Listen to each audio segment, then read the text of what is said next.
आप पुलिस में भर्ती हुए क्यों हुए? पूछना कभी अपने आप से। आपके कहीं अंदर भाव जागृत हुआ होगा।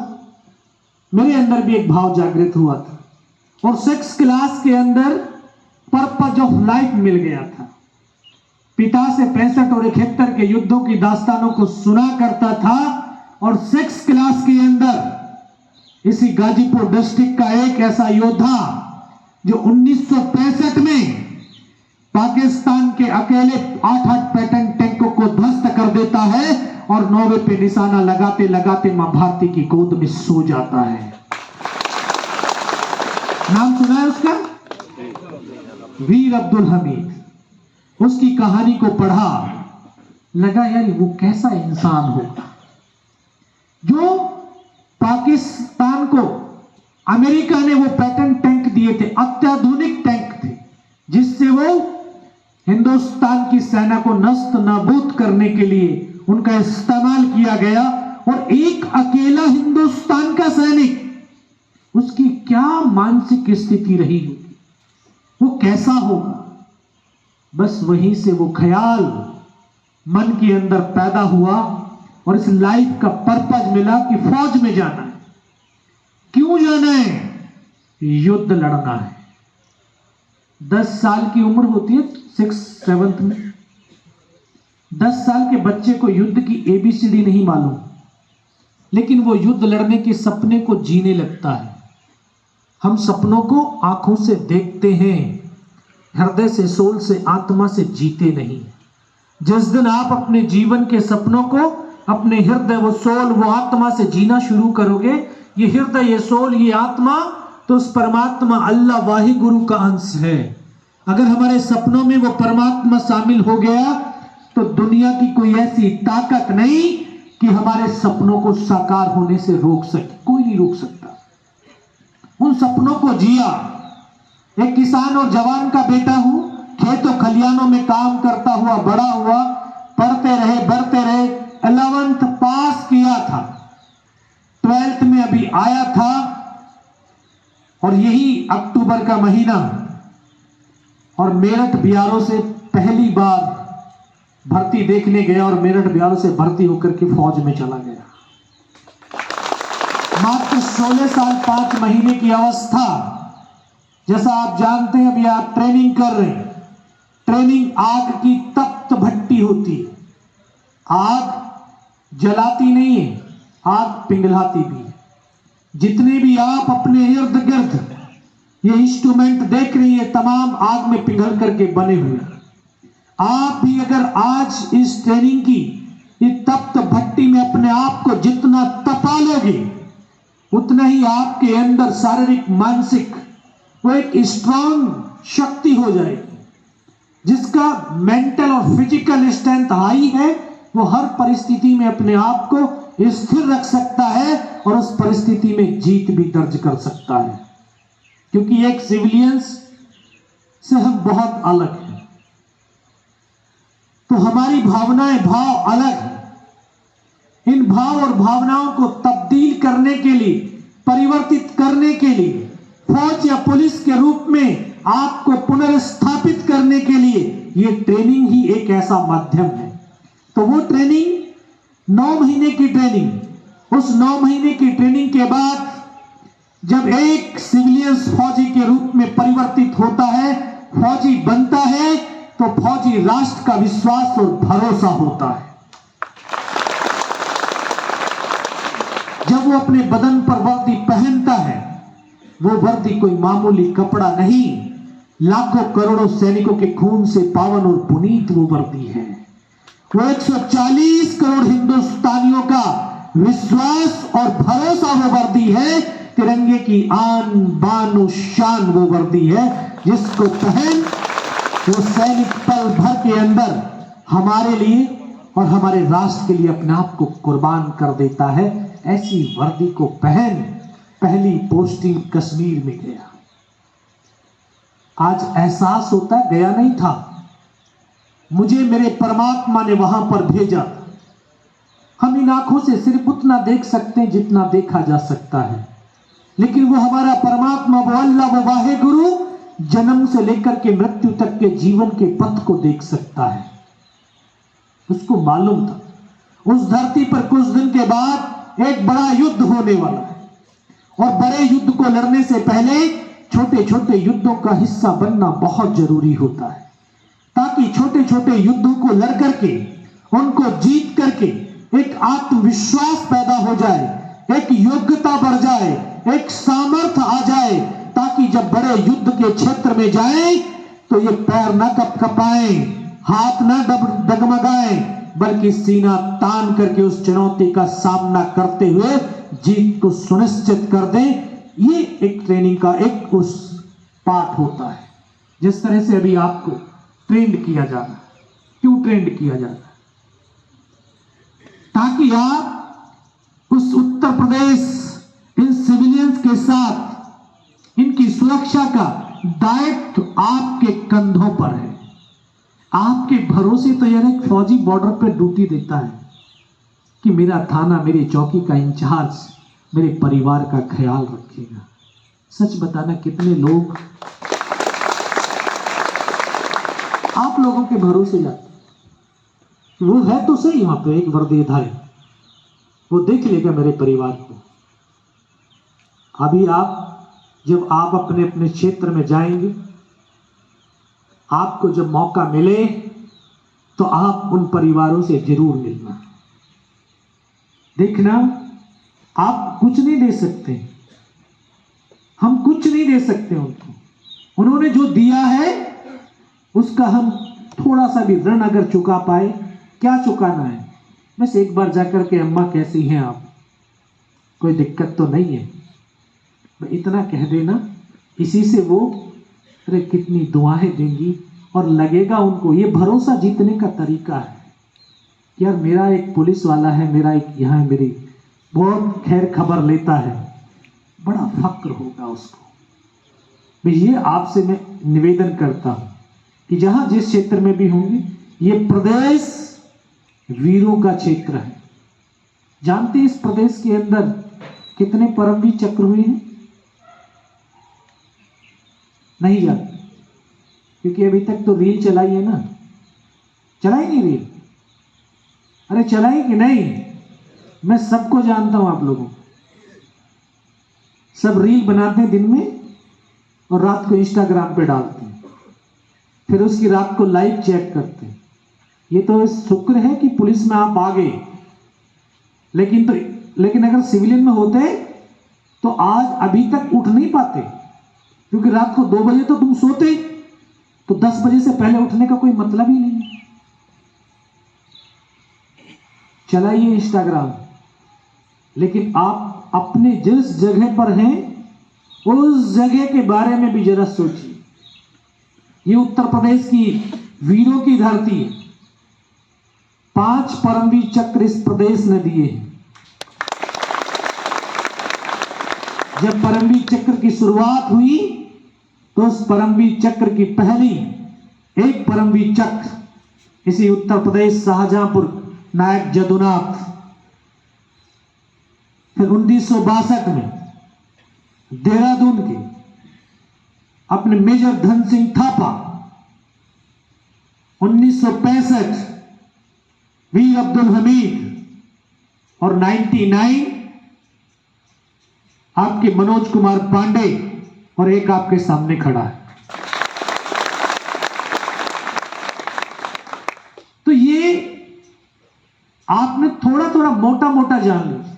आप जानिए कि आपके उत्तर प्रदेश की पुलिस कि वो कौन से योद्धा जिन्होंने सीना तान करके समाज के दुश्मनों का सर्वनाश किया है, एक ऐसे रक्षक के रूप में।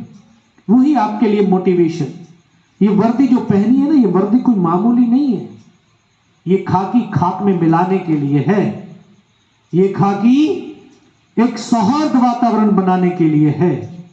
बड़े सौभाग्यशाली हैं आप, जो ये आपको वर्दी पहनने का सौभाग्य मिल रहा है। 26 करोड़ इस प्रदेश की आबादी है। 26 करोड़ में कितने लोग हैं आप लोग? कितने सौभाग्यशाली। और उससे बड़े सौभाग्यशाली कि 84 लाख योनियों के बाद एक मनुष्य का शरीर मिला तो इस भारत मां के गर्भ से मिला। पूरी दुनिया में 200 से ज्यादा मुल्क हैं और 200 से ज्यादा मुल्कों में सब अपने देश को एक खंड समझते हैं और यही इस खंड को, इस देशवासी इसको मां समझते हैं। और मां,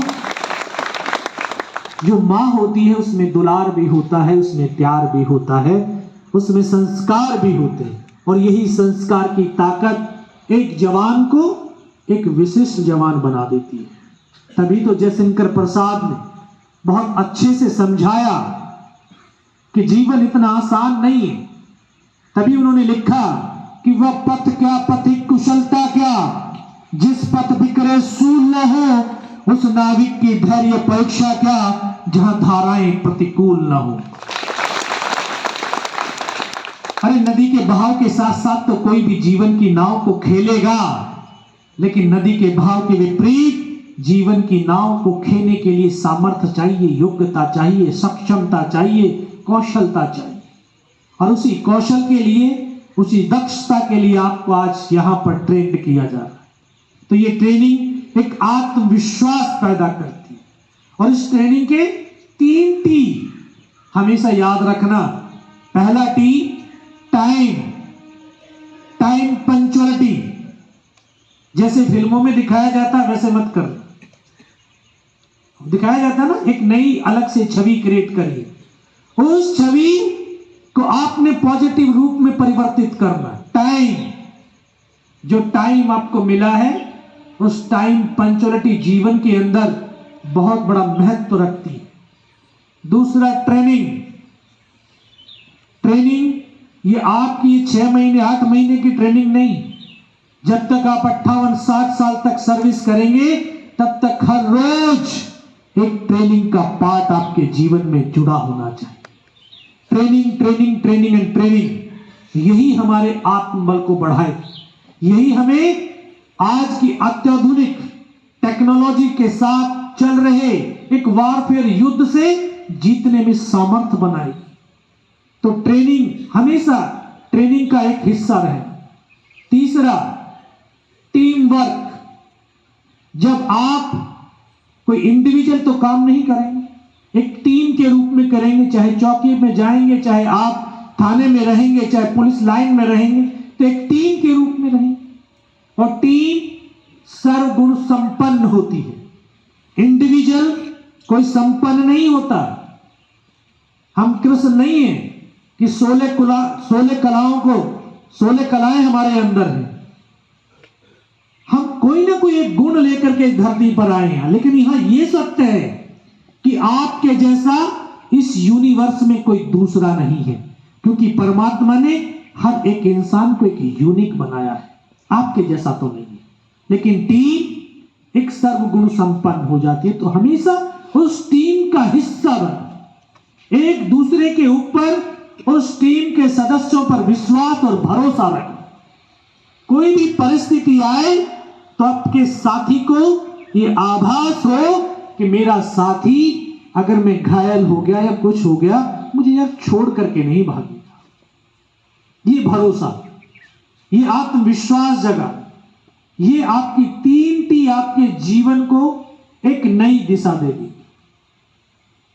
आपकी नई दिशा आने से आपके विचार, आपका व्यवहार, आपका चरित्र, आपका व्यक्तित्व चेंज हो जाएगा। तो ये जो ट्रेनिंग है, ये ट्रेनिंग ही आपके अंदर, क्योंकि वहां पर भी वो भी एक ट्रेनिंग चल रही। जिस तरह से आपको बता रहा है कि वो तो एक युद्ध था, कहां, कश्मीर की धरती पर 1990 से आज तक हिंदुस्तान की फौज दहशतगर्दों के साथ, मिलिटेंटों के साथ एक युद्ध लड़ती चली आ रही है। उस युद्ध का हिस्सा बने। आप जानते हैं जीवन की सबसे बेशुमार कीमती चीज क्या है? कोई भी युवा,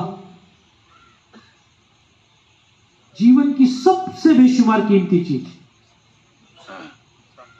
बताएगा कोई? टाइम। जीवन की सबसे बेशुमार कीमती चीज जो आज अभी ये पल बैठ करके जी रहे हो, कल पूरी दुनिया की दौलत को किसी के कदमों में डालोगे तो आज के इन पलों को खरीद नहीं पाओगे। और दुनिया में कोई भी इतना बड़ा धावक नहीं हुआ जो आज के इन पलों को कल दौड़ करके पकड़ सके। आपके पेरेंट्स, आपके टीचर्स, अभी यहां पर आपके इंस्ट्रक्टर्स आपको बताते रहते हो कि टाइम पर काम कर लीजिए। आज जीवन में आज ही होता है, कल नहीं होता। लेकिन हम आज के काम को कल पे टालने की कोशिश करते हैं और कल जीवन में कभी नहीं आता। इसको ध्यान रखना, हमेशा आज ही होगा। तो समय वहां पर भी व्यतीत होते रहता है। ये तो समय नदी की धारा के समान है, जो जल के कण अभी इस किनारे को छू गए, अगले पल उस जगह पर नहीं रहेंगे, तो फिर आगे बह जाएंगे। ऐसे समय भी बह गया। वर्ष 1998 आ गया, तब भारत और पाकिस्तान दोनों ने परमाणु परीक्षण किया। तत्कालीन प्रधानमंत्री माननीय अटल बिहारी वाजपेयी, उनको आभास और एहसास हुआ कि दोनों ही मुल्क बारूद के ढेर पर आकर के खड़े हो गए। छोटी सी भी नफरत की चिंगारी पूरी मानवता का विनाश कर सकती है। तो उन्होंने शांति का पथ अपनाया। और यह सच है, जहां शांति होगी वहीं उन्नति और प्रगति होगी। चाहे राष्ट्र की उन्नति और प्रगति हो तो राष्ट्र में शांति चाहिए, प्रदेश की उन्नति और प्रगति के लिए प्रदेश में शांति चाहिए, और एक घर की इंडिविजुअल उन्नति और प्रगति के लिए उस व्यक्ति के मन और मस्तिष्क के अंदर शांति चाहिए। हम एज ए सिपाही हैं तो हमारी उन्नति और प्रगति के लिए भी हमारे मन और मस्तिष्क के अंदर शांति चाहिए। अगर हमारे मन और मस्तिष्क में विचारों का द्वंद्व चलता रहा तो समय पर आप कभी डिसीजन नहीं ले पाओगे और जीवन में कभी आगे भी नहीं बढ़ पाओगे। यहां पर ये जो परमात्मा ने ये क्षेत्र दिया है, यह लाखों नहीं करोड़ों प्रकार की लिक्विड फॉर्म में एनर्जी है। यहां तो पूरा तरल पदार्थ, जितना पानी शांत होता है कैसा होता है, कैसा होता है, गहरा, दर्पण होता है। शांत पानी दर्पण होता है, उसमें आप चेहरा देख सकते हैं।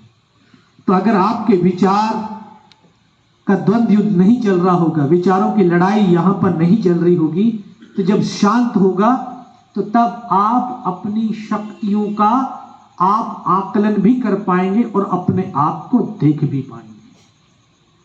कभी बैठ करके सोचना, ये चीज देखना अपने आप कि मैं इस धरती पर क्यों आया हूं, क्यों मैंने ये वर्दी पहनी है।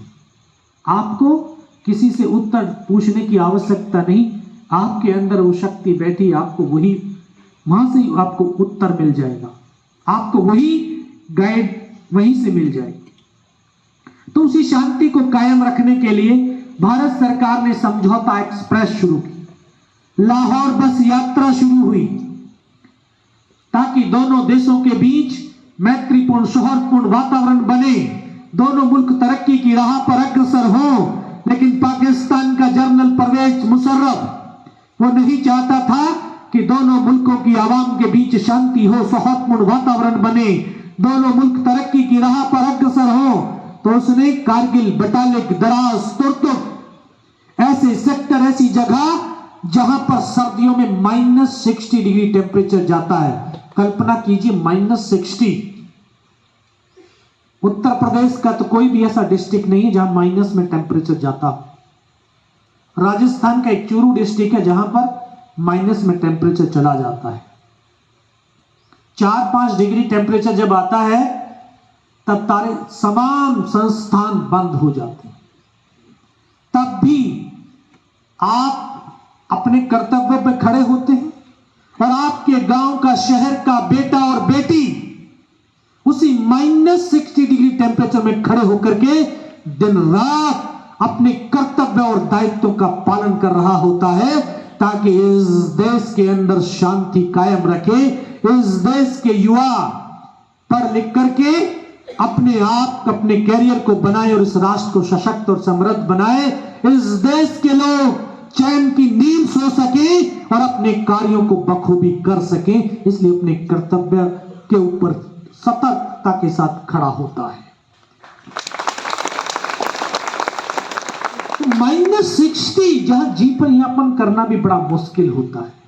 तो 1971 में शिमला समझौता, उसके तहत कि सर्दियों के समय दोनों सेनाएं विड्रॉल होंगी और फिर जैसे ही गर्मी का मौसम आएगा तो फिर वापस, लेकिन उन्होंने शिमला समझौता तोड़ दिया। पाकिस्तान की तो एक आदत पीठ में छुरा भोंकने की, एक तरफ दोस्ती का हाथ बढ़ाया जा रहा था, दूसरा तरफ शिमला समझौता तोड़ा जा रहा था। तो उन्होंने तमाम पहाड़ियों के ऊपर हमारे पोस्टों को कैप्चर कर लिया, इतनी भारी संख्या में अपनी फोर्स को वहां पर तैनात कर दिया, इतनी भारी तादाद में वहां पर अम्युनिशन, राशन और स्टोर का वहां पर इकट्ठा कर लिया। उन्होंने कभी सपने में भी नहीं सोचा था हम यहां से वापस जाएंगे, लेकिन भूल गए ये हिंदुस्तान की मिट्टी है और इस मिट्टी में तो सिंगने और शेर पैदा होते हैं। इन्हें हिंदुस्तान के शेरों ने, सैनिकों ने कंधे से कंधा और कदम से कदम मिलाकर के 13,000 से 18,000 फीट ऊंची पहाड़ियां, मई और जून का महीना जब मध्य भारत गर्मी से तपता है, तब 26 साल पहले रात का टेम्परेचर -20 था। कंधे से कंधा और कदम से कदम मिलाकर के चढ़ते रहे, लड़ते रहे और उनके बने हुए बंकरों को उनका कब्रिस्तान बनाते रहे। कभी जीवन में जाने का मौका मिलेगा तो जाइएगा कश्मीर, श्रीनगर टू लेह। श्रीनगर टू लेह जाते समय द्रास पड़ेगा, तो वहां एक ऐसी, यही एक लाइफ लाइन थी देश को जोड़ने की, तो उसको कटअप कर दिया। तो उसकी उनके बहुत सारे मकसद थे उस फौज को तैनात कर। एक जोजिला पास, वहां से उस रास्ते को कटअप करके पूरे लेह वाले क्षेत्र को कब्जा कर, अगर यह भी संभव ना हो पाया तो फिर जो कश्मीर के अंदर 1990 से एक जिहाद की आग बहुत तेजी से बढ़ रही थी, उस आग को दोबारा से भड़काना, यह भी उनका एक मकसद था। तो अचानक से यह आग कि मिलिटेंट यहां पर पहुंच गई, बहुत तेजी से भी फैली। मेरी बटालियन 18 ग्रेनेडियर्स, हम भी कश्मीर के अंदर थे, हमें एकदम से आदेश मिला कि द्रास सेक्टर पहुंचना है। द्रास सेक्टर पहुंचे तो आप जानते हैं जिस तरह की इंफॉर्मेशन होती है उसी तरह की प्लानिंग की जाती है। तो वहां पर बताया गया कि यहां पर 4 या 5 टेररिस्ट है। तो सबसे पहले तोलोलिंग पहाड़ी, शायद उस पहाड़ी के नाम से आप अनभिज्ञ होंगे, लेकिन आपने कारगिल वार मेमोरियल की पिक्चर देखी होगी। कारगिल वार मेमोरियल की पिक्चर में जो पहाड़ दिखता है वही पहाड़ी तोलोलिंग पहाड़ी है, जो national highway Srinagar to Leh उससे बिल्कुल सटी हुई पहाड़ी थी। उस पहाड़ी पर हमला करने की कवायद शुरू हुई, एक के बाद एक हमले शुरू हुए। सबसे पहले नायक सूबेदार लालचंद, उनकी टीम ने अटैक किया, पूरी की पूरी टीम शहीद हुई। अगले दिन सूबेदार रणधीर सिंह, उनकी टीम ने हमला किया, पूरी की पूरी टीम शहीद हो गई। 26 मई को भारतीय वायुसेना भी इस युद्ध में शामिल हो गई। 26 मई को भारतीय वायुसेना के फाइटर्स उन पहाड़ियों पर बम्बारमेंट करने के लिए, बड़ी बड़ी जो बिल्डिंग है आपके बराबर में है, इतनी बड़ी बड़े बड़े पत्थर थे, उन पत्थरों के नीचे से मिट्टियां निकाल करके संगड़ बनाए हुए, बंकर बनाए हुए। तो इन बड़ी बिल्डिंगों के ऊपर कितना ही बम्बारमेंट करे जाओ कोई फर्क नहीं पड़ने वाला था, सफलताएं नहीं मिल रही। दिन प्रतिदिन कैजुअलिटी पे कैजुअलिटी बढ़ती जा रही थी। फिर हायर अथॉरिटी ने निर्णय लिया कि एयर रेकी किया जाए, ताकि यहां पर जो टेररिस्ट की संख्या है उसका सही सही आकलन किया जा सके। तो हमारे एक मेजर राजेश अधिकारी थे पौड़ी गढ़वाल, उनको जब उस क्षेत्र में एयर रेकी के लिए भेजा गया तो उन्होंने एयर रेकी किया और एयर रेकी से यह आभास हुआ कि यहां 4 या 5 नहीं बल्कि 20-25 टेररिस्ट हैं। उसी दिन शाम को फिर भारतीय वायुसेना के 3 अटैकर हेलीकॉप्टर्स उस पहाड़ी पर बम्बारमेंट करने के लिए आए। मुझे वो पल आज भी याद है। शाम का वक्त था, तीनों हेलीकॉप्टर लगातार उसके ऊपर बम्बारमेंट कर रहे थे। जैसे ही बम्बारमेंट करके उन्होंने ऐसे टर्न लिया तो लास्ट वाला हेलीकॉप्टर को उन्होंने अपनी गाइडेड मिसाइल से निशाना बनाया। मैंने उस हेलीकॉप्टर को जलते और गिरते हुए देखा था, जिसमें मां भारती का वो बेटा अजय आहूजा था जो शहीद हो गया। उसी दिन कारगिल सेक्टर के अंदर MiG-21 को गिरा दिया गया। तब भारत की सरकार और भारतीय सेना को यह आभास और एहसास हुआ यह टेररिस्ट नहीं बल्कि रेगुलर आर्मी है। 28 मई को ऑपरेशन विजय लॉन्च किया गया। भारतीय थल सेना ने ऑपरेशन विजय लॉन्च किया, भारतीय वायु सेना ने ऑपरेशन सफेद सागर शुरू किया, भारतीय जल सेना ने ऑपरेशन तलवार शुरू किया। ये तीन सेनाएं ये शिव का त्रिशूल है और जब ये चलते हैं तो अभेद्य लक्ष्य को भी भेज सकते हैं। तीनों सेनाओं के कमांडर्स ने प्लानिंग के साथ अपने जवानों के साथ युद्ध क्षेत्र के अंदर दुश्मनों के ऊपर शिकंजा कसना शुरू कर दिया। उसी दिन हमारे मेजर राजेश अधिकारी साहब की टीम ने दोबारा से हमला किया और पूरी की पूरी टीम वो भी शहीद हो गई। अभी तक जितनी भी कैजुअल्टियां हुई थी तमाम की डेड बॉडी रिकवर कर ली, लेकिन इनकी बॉडियां उनके बंकर्स में ही पड़ी हुई। बहुत उठाने का प्रयास किया गया लेकिन कोई सफलता नहीं मिली। आखिरकार पुनः दोबारा से 2 जून को हमला किया गया तो हमारे second in command lieutenant colonel R Vishwanathan, उनकी टीम भी वहां तक नजदीक तक पहुंची और उनको भी ऐसे आकर के ब्रस्ट लगा। वो पलटन के लिए, उस यूनिट के लिए, हमारी यूनिट के लिए वो बिल्कुल काला दिन था, हताशा निराशा भरा दिन था।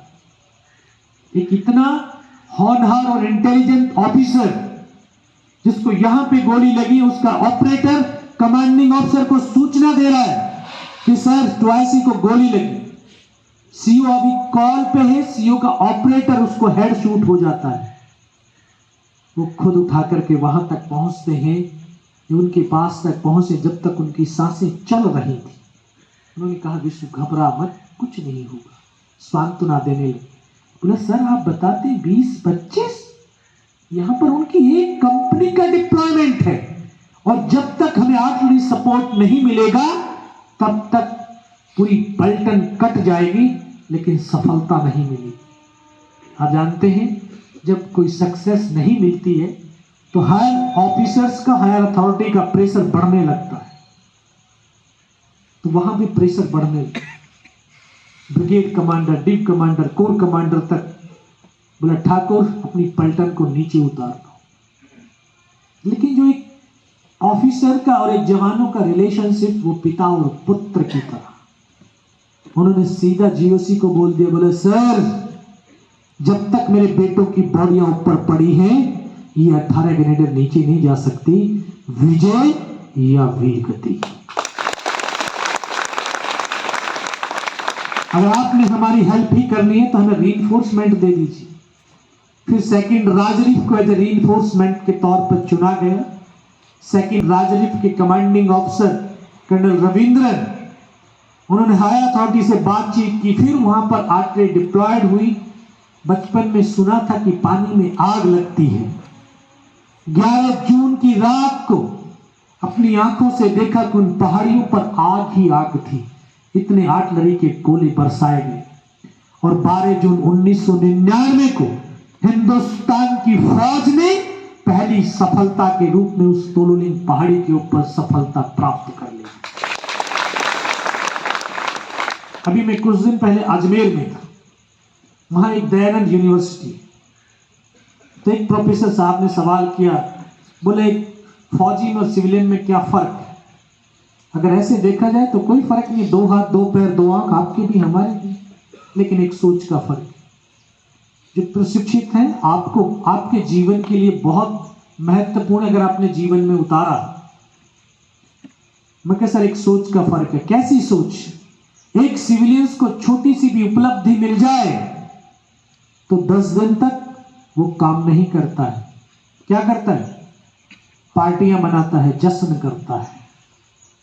और हमारी फौज हर रोज एक सफलता प्राप्त करती है, एक बड़े लक्ष्य को प्राप्त करती है, पल भर के लिए जश्न मनाती है और फिर उस सफलता को बूट की ठोकर मार करके 4 कदम दूर फेंक देती है। क्योंकि जब ये सफलताएं यहां पर बैठने लगती हैं तो इंसान गिरने लगता है।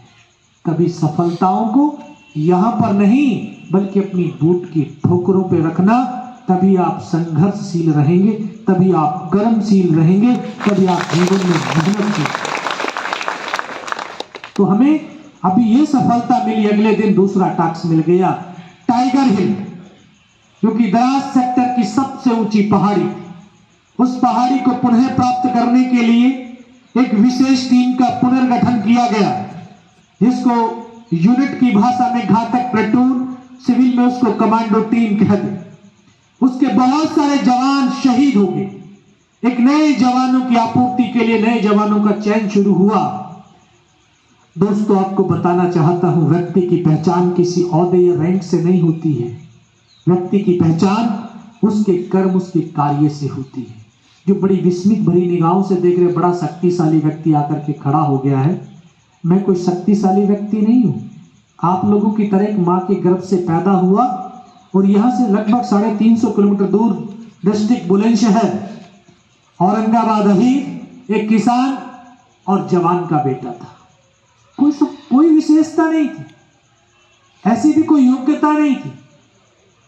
लेकिन हाँ, 22 दिन की जो लड़ाई हमने तोलोलिंग पहाड़ी पर लड़ी, तो 15 जवानों की एक टीम जिसका काम था फॉरवर्ड में लड़ रहे जवानों को राशन और अम्यूनिशन पहुंचाना, 15 में से हम 3 जवान ऐसे थे जो 22 दिन तक बिना खाए, बिना सोए, बिना रुके, बिना थके लगातार चलते रहे। और उसी काम से हमारी पहचान बनी। ये तीनों जवान फिजिकली और मेंटली बहुत स्ट्रांग हैं। इनको इस घातक प्लेटून कमांडो टीम के अंदर शामिल किया जाए। इस तरह से मुझे उस टीम का हिस्सा बनने का सौभाग्य मिला। ये पूड़ियां तो खाई होंगी ना, खा रहे होगी पूड़ियां। जब गर्म पूड़ी को जूट के बोरे में भरते हैं तो पूड़ियों की जो पापड़ियां जूट के बोरे में चिपक जाती। पूरी पूड़ियों को ऊपर अपने जवानों को देकर के आते थे। रात को जब 2:30 बजे नीचे पहुंचते थे तो उस जूट के बोरे से जो पापड़ियां थी उनको झाड़ करके और बर्फ के पानी से चाय बना करके चाय में डाल करके पीते थे। वो काम था, बस एक मन के अंदर पागलपन था। यार, मेरा जो साथी ऊपर बैठा है ना, वो तब तक जिंदा है जब तक उसके पास मेरा अम्यूनिशन पहुंचता रहेगा, वो तब तक लड़ता रहेगा। तो इसलिए अपने पैरों को रुकने नहीं दिया। और दोस्तों, ये आप सोचते होंगे ना कि ये शरीर की ताकत है। शरीर की ताकत आपको बहुत दूर तक नहीं ले जा सकती, कुछ दूर ले जा सकती है, बहुत दूर तक नहीं ले जा सकती। हाँ, आपकी आत्मिक शक्ति आपको आपके लक्ष्य तक ले जा सकती है। तो उस आत्म शक्ति के बदौलत चलता रहा। घातक प्लेटून के अंदर शामिल हो गए। घातक प्लेटून को उस टाइगर हिल टॉप के ऊपर हमला करना। हाइट ज्यादा थी तो दुश्मन के पास एडवांटेज बहुत ज्यादा, दूर तक देख सकता था तो दूर तक मार भी सकता था। और बहुत सारे लोगों की एक मानसिकता है, अरे फौजी हैं तो मरने के लिए तो हैं। ऐसे पुलिस वालों के लिए भी कह देते हैं। लेकिन उनकी मानसिकता को ठीक करने के लिए कह रहा हूं, फौजी मरने के लिए नहीं होता, फौजी तो मारने के लिए होता है। तो हमें तो मारना, रात का सहारा लिया और फिर ताकि दुश्मन हमारी मूवमेंट को ना देख सके, रात भर चलते थे। दिन भर पत्थरों में चुपचाप पड़े रहते थे, फिर रात भर चलते थे। इस तरह से 2 रात और 1 दिन का सफर तय किया। जितनी देर अभी आपसे वार्तालाप करते हो गए, इतनी देर अगर कमरे से बाहर खड़े हो जाए तो चेहरे की स्किन ये फट करके खून टपकना शुरू हो जाता। जवानों के चेहरों से खून टपक रहा था, ऊपर से गोलाबारी बरस रही थी। लेकिन ये हिंदुस्तान के सैनिक कंधे से कंधा मिलाते हुए उस टाइगर हिल टॉप के शिखर की तरफ बढ़ते रहे। तीसरी रात का वो मंजर आज मेरी आंखों के सामने ऐसे रास्ता है, शायद वो कल की ही तो बात है। 20 साल, सुबह का वक्त, बिल्कुल 90 डिग्री की चट्टान जिस पर चढ़ना असंभव सा प्रतीत होने लगा। रस्सियों के सहारे चढ़ना शुरू किया। पत्थर तो गिरने लाजमी थे, ऊपर से पत्थर गिर रहे।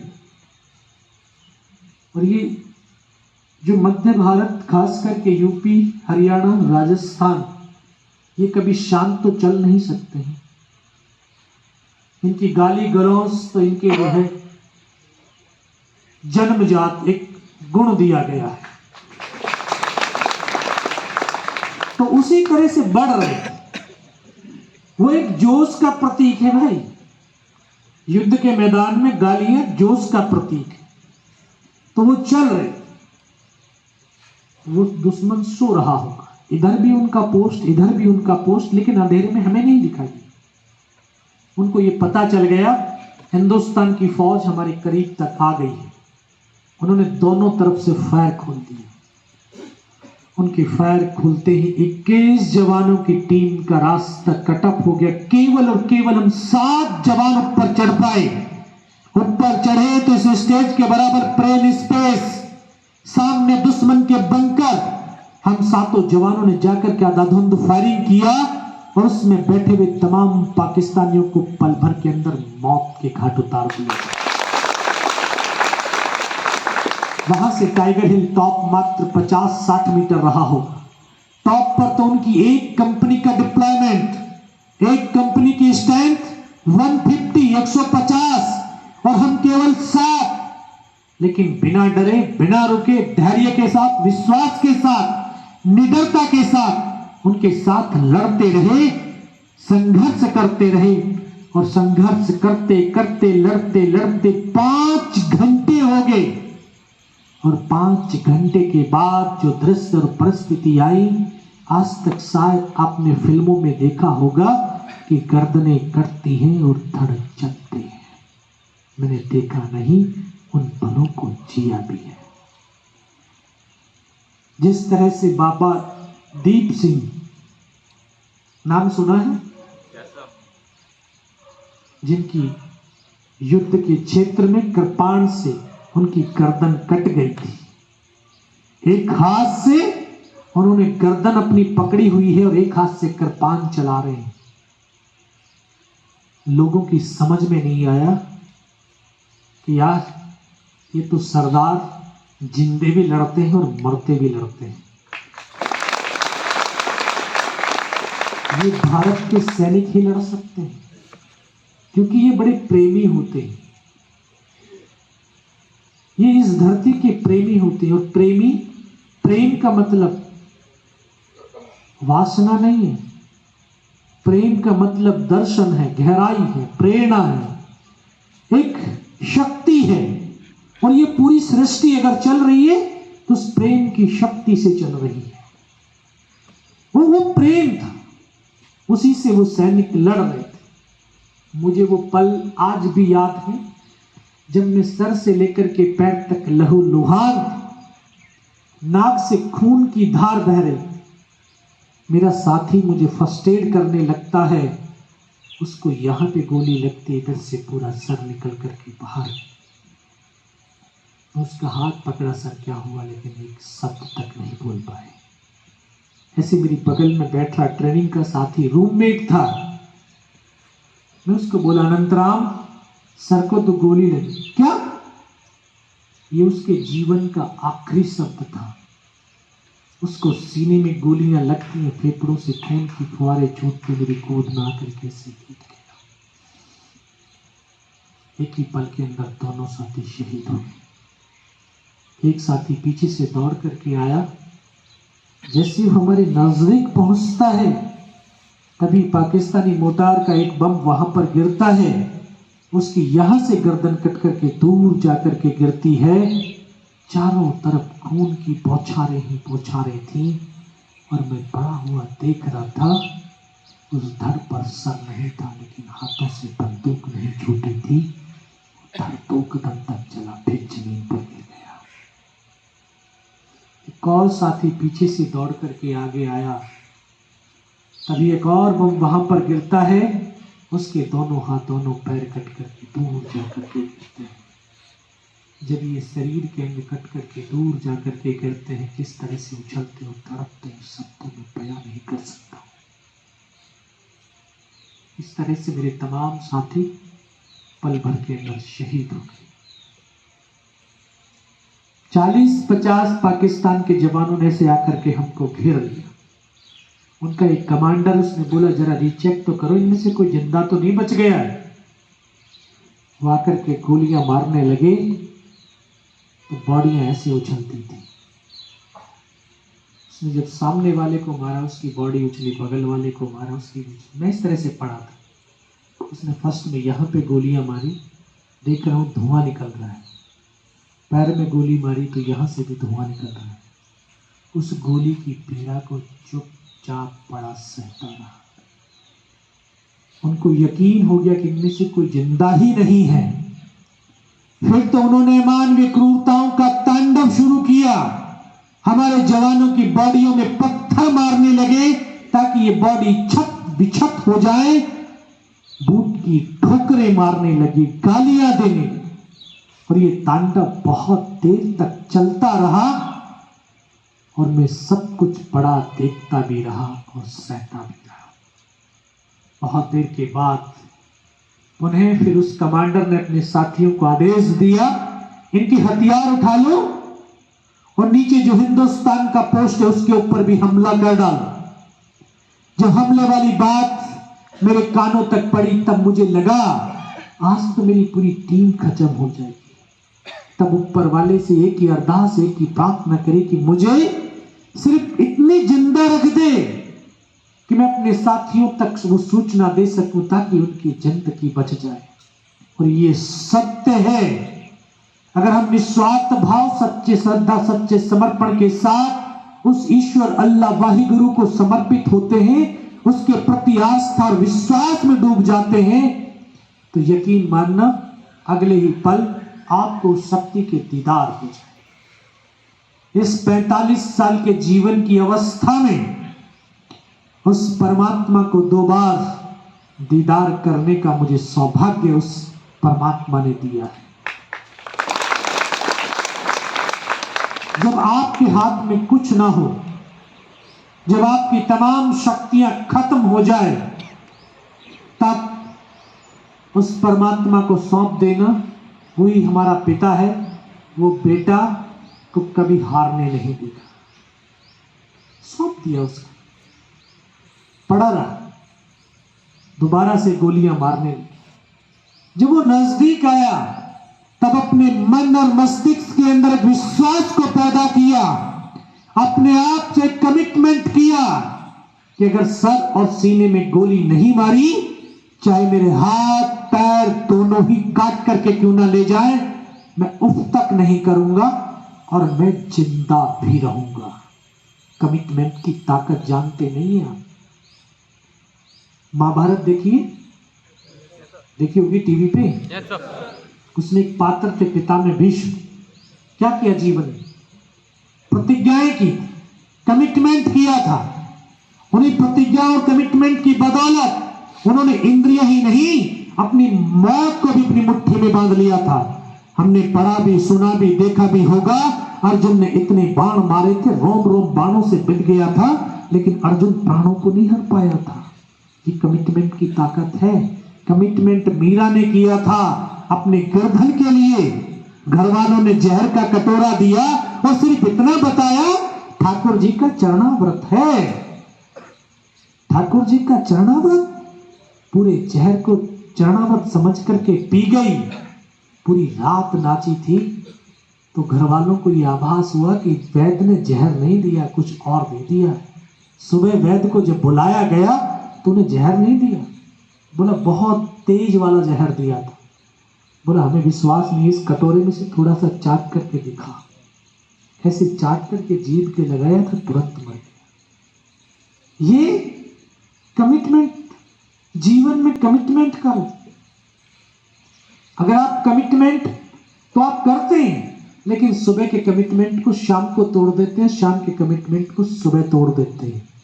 अपने जीवन में कमिटमेंट के प्रति दृढ़ प्रतिज्ञा होना सीखिए।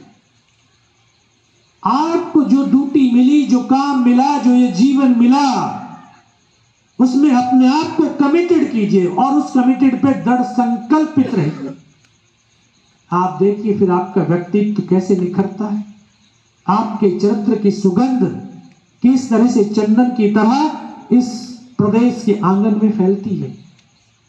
तो वहां वही कमिटमेंट ही तो था, नहीं तो 17 गोलियां लगने के बाद यार आज मैं आपके सामने खड़ा नहीं होता, बल्कि कहीं पत्थर की मूर्त बना हुआ हो। उसने फिर गोली मारी, हाथ में पैर में गोली मारी, 2 कदम चला, रुक गया। जैसे वो रुका, मेरे मन में एकदम से विचार आया, शायद इसको पता चल गया मैं जिंदा हूं। अभी मन में विचार चल रहा था, तब तक तो वापस मुड़ा और मुड़ते उसने राइफल ऐसे सीने की तरफ करी। तब एक पल के लिए लगा योगेंद्र अब नहीं बचेगा, लेकिन कहते हैं जाको राखी साइयां मार सके ना कोई। और इस देश को भारत मां बोलते हैं, ऐसे नहीं बोलते। मां भारती अपने बेटों की वीरता, शौर्य, पराक्रम, बलिदान को कभी दफन होने ही नहीं देती है, किसी न किसी एक को जरूर माध्यम चुनती है।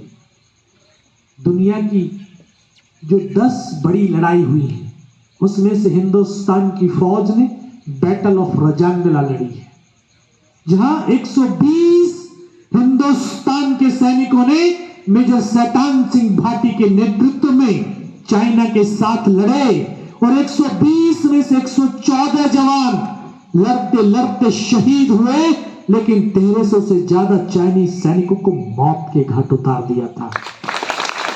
इसमें से 4 जवान बचे, जिसमें से अभी 2 जीवित हैं। कभी मौका मिलता है तो बात करके देखना कि जिंदगी और मृत्यु के उस संघर्ष की कहानी को पूछ करके देखना, गौरवान्वित महसूस करोगे कि इस धरती पर मैंने जन्म ले लिया है। ऐसे योद्धा और ऋषियों की धरती थी। तो उसको तो अपने बेटों की शौर्य, वीरता को, पराक्रम को देश और दुनिया तक पहुंचवाना था। शायद मुझे वो माध्यम चुन लिया होगा। तभी तो जब उसने गोली चलाई, सीने की तरफ चलाई, यहां पे पर्स रखा था, क्योंकि पूरी पैंट फट गई थी पहाड़ों पे चलते चलते। उस पर्स में भी कुछ 5-5 रुपए के सिक्के थे। शायद उस परमात्मा ने, मां भारती ने उन सिक्कों को इकट्ठा कर दिया होगा। और जब गोली चली तो सिक्कों पे टकराई, रिकोचित हो गई। गोली के धक्के से, फोर्स से, पावर से आभास और एहसास हुआ मर गया। अभी पूछोगे ये सिक्के कहां से आए? कभी अभी तक का जो जीवन जिया है ना, जो भी आपने काम किए, जो आपकी याददाश्त में है, उनको कभी डॉट डॉट डॉट डॉट लगा करके देखना। कोई भी कर्म अकारण नहीं होता है, उस कर्म का कुछ ना कुछ कारण होता है। फौज की एक रीति है, परंपरा है कि जब तक उस प्लेटून में कोई जो जूनियर सिपाही होगा, वो सिपाही, जूनियर सिपाही का काम उस प्लाटून के तमाम काम करने की जिम्मेदारी उसी की होती है। सुबह सबसे पहले उठेगा, प्लाटून को चाय पिलाएगा, मटके भरेगा, झाड़ू लगाएगा। तो ये काम था और ये मौका है, आप अपने सीनियर के चहेते बने, आप अपनी क्षमताओं का प्रदर्शन करने का आपका ये मौका है। तो मैं सबसे जूनियर था सारे काम करने का। सीनियर लोग ताश खेलते, शर्त लगती थी बिस्किट के पैकेट की। जब हार जीत होती तो जूनियर को भागना पड़ता, मुझे जाना पड़ता। मैं यार रोज रोज कैंटीन कौन भागता रहेगा, ये तो दिन में 5 बार मांगते। तो कैंटीन से पूरा पुड़ा उठा करके ला करके रख लिया था। जब उनकी हार जीत होती तो टेंट में सोते थे, तो उनको बिस्कुट दे देते थे, 5 रुपए आ जाते थे। ये थोड़ी पता था कि ये 5 रुपए के सिक्के शायद उस लड़ाई में वहां पर मेरी जिंदगी बचाए। इस तरह से ये जो कर्म कर रहे हैं आप, कुछ ना कुछ उसका कारण है। तो वो मुझे तो लग गया कि मैं मर गया। पाकिस्तान का जवान आया होगा, उसने आकर के मेरा AK-47 थी मेरे पास, ऐसे पड़ी थी, उसको उठा करके जब जाने लगा होगा, उसका पैर मेरे पैर से टकराया। तब एकदम से चेतना आई, लगा मैं तो जिंदा हूं। तब एक अंतर्मन से आवाज है, योगेंद्र अभी तक नहीं मरा तो अब मरेगा भी नहीं।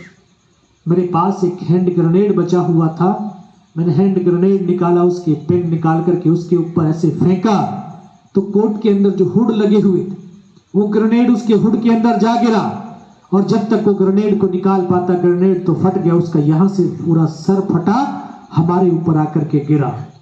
उस धमाके से पाकिस्तान के जवानों में खलबली मची, इनमें से कोई जिंदा है? कुछ बोले जिंदा नहीं, नीचे से रिइंफोर्समेंट आ गई है। बस वही एक मेरे पास मौका था। मैंने दोनों हाथों से उसकी राइफल को उठाने की चेष्टा करी, लेकिन ये हाथ तो हिला ही नहीं, इस हाथ की तो पूरी हड्डी निकल के बाहर थी, सिर्फ कंधा कंधा हिला। एक हाथ से ऐसे राइफल उठाई, ऐसे पलटा खाया और ऐसे फायरिंग किया, और 4-5 पाकिस्तानियों को पल भर के अंदर मौत के घाट उतार दिया। इसी हाथ से पलटा खाया, दूसरे पत्थर, तीसरे पत्थर, 4-5 जगह से फायरिंग किया। तब उनको यह आभास और एहसास हुआ यहां अकेला नहीं है, नीचे से फौज की दूसरी टुकड़ी ऊपर चढ़ आई है। फिर उनके हौसले परस्त हो गए, भाग खड़े हुए। बेबस और लाचार था, चल नहीं सकता था, इस पैर की पूरी मसल्स निकल के बाहर थी, इस हाथ की पूरी हड्डी निकल के बाहर थी, लेकिन फिर भी हताश और निराश नहीं हुआ। खिसकता, रेंगता, फायर करता हुआ 4-5 मीटर तक उनके पीछे गया। 4-5 मीटर जाने के बाद देखता हूं सामने तो उनका लंगर चल रहा है, उनके लिविंग टेंट लगी हुई, बड़े बड़े वेपन के डिप्लॉयमेंट है, और वो सब कुछ छोड़ करके भागते चले जा रहे। बहुत देर तक उन पत्थरों के पीछे पड़ा हुआ उस मंजर को देखता रहा। जब सब कुछ खाली हो गया, फिर मन और मस्तिष्क में फिर पागलपन छाया, योगेंद्र नीचे जाना है। हाथ की हड्डियां, टूटी हुई हड्डियां जब आपस में टकराने लगी तो असहनीय पीड़ा होने लगी। इस हाथ को ऐसे बांधने की चेष्टा करने लगा, बंद नहीं पा रहा था। इसको उठाया, पीछे कमर पे फेंका, बेल्ट में फंसाया, हिम्मत टूटने लगी थी। फिर हिम्मत को बटोरा, धीरे धीरे खिसकता खिसकता उन साथियों तक आया जहां पर मेरे साथी शहीद हो रखे थे। फिर मन में ख्याल आया, देख इनमें से कोई जिंदा तो नहीं है तेरी तरह।